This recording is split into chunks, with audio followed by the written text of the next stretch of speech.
अब आपकी क्या कुछ मांगे हैं, मैं सबसे पहले जानना चाहूंगा। जी, आपका बहुत बहुत शुक्रिया, धन्यवाद।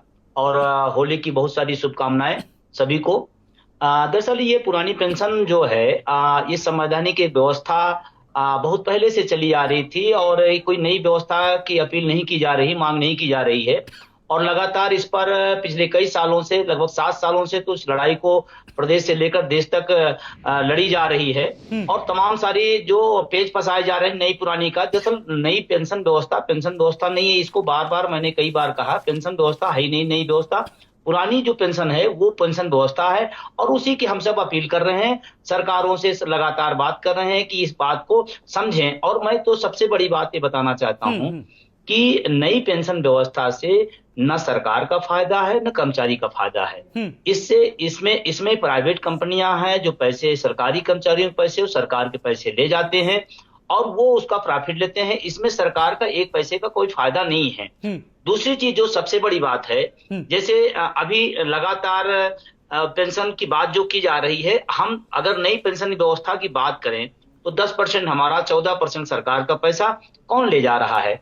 उसका क्या क्या प्रॉफिट हो रहा है? सरकारों का क्या फायदा उससे हम्म। मिल रहा है? मेरे तो आज तक यही समझ में नहीं आई है। जी। तो मैं तो कहता हूं कि इस कॉर्पोरेट घरानों को लाभ पहुंचाने की एक व्यवस्था, एक स्कीम है, और उससे ज्यादा कुछ नहीं। जी, लेकिन विजय जी, सरकार के इसके पीछे अपने तर्क हैं। इस बीच लगातार हर चुनाव के पहले, चाहे वो जिस राज्य में भी चुनाव है, यह मुद्दा जरूर उठता है। क्या लगता है कि आपको किस स्तर पर आप लोग अपनी बात सरकार तक नहीं पहुंचा पाए?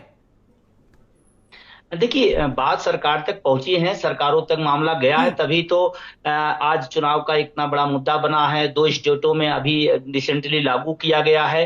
अगर अगर सरकारों तक ना जा गया होता तो ये लागू कैसे होता? हम्म। और लागू करने का फैसला सरकारों ने किया है, कोई हम लोगों ने नहीं किया। हम लोग तो बस अपील करते हैं, सरकारों से मांग करते हैं कि भाई हमारी बात मानी जाए। तो निश्चित रूप से सरकारों तक बात पहुंची है, इसमें कोई दो राय नहीं है।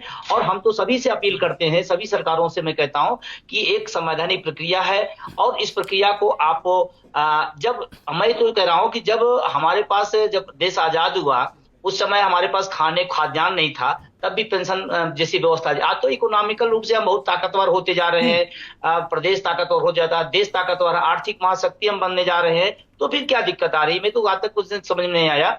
तो सरकारों का ये मानना जो है कि नहीं हो सकता, इस पर शायद कभी सरकारों ने पलट के गंभीरता से विचार नहीं किया। जिस दिन विचार करेंगे, सारी सरकारें इसको वापस करेंगी। जी, ये मेरा अपना विजय जी, विश्वास है। आपने कहा कि सरकारों ने इसे गंभीरता से नहीं लिया, लेकिन मैं एसएम अशरफ जी के पास आऊंगा। अशरफ जी, जैसा कि विजय कुमार बंधु जी लगातार इस पुरानी पेंशन वर्सेस नई पेंशन को लेकर के अपनी लड़ाई लड़ते आए हैं, और उनके साथ किस तरीके से जन समर्थन भी है, सरकारों ने नहीं समझा, लेकिन आप लोगों ने इस मुद्दे को बखूबी चुनाव में उठाया था।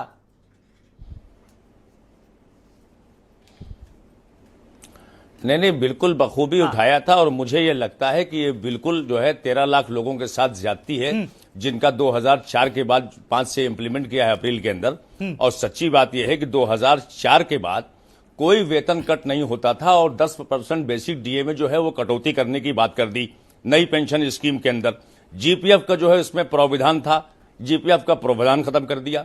तो सच बात यह है कि लोगों के साथ ज्यादती बहुत किया है, और ऐसा नहीं है, ये पेंशन की जरूरत थी। आपको मेडिकल फैसिलिटीज खत्म कर दी, आपको जो है दूसरी चीजें जितनी भी इसमें सुविधाएं थी, आखिर 50% जो है, जब आप उसको अंतिम मूल वेतन का पैसे देते थे, तो इसके बाद कोई गारंटी इसके अंदर रही नहीं गई है कि क्या किस तरह से आप देंगे।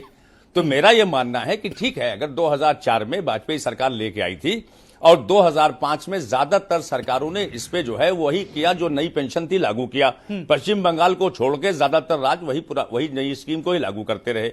लेकिन आज जब लोग इस बात की डिमांड कर रहे हैं, उनको समझ में आ रहा है कि कहां कहां इसमें हमारे साथ धोखा हुआ है, तो उनकी मांग बिल्कुल जायज है। और रिटायरमेंट के बाद अगर सिक्योरिटी सरकार नहीं देगी, तो आप ये बताइए कि उन लोगों का क्या होगा?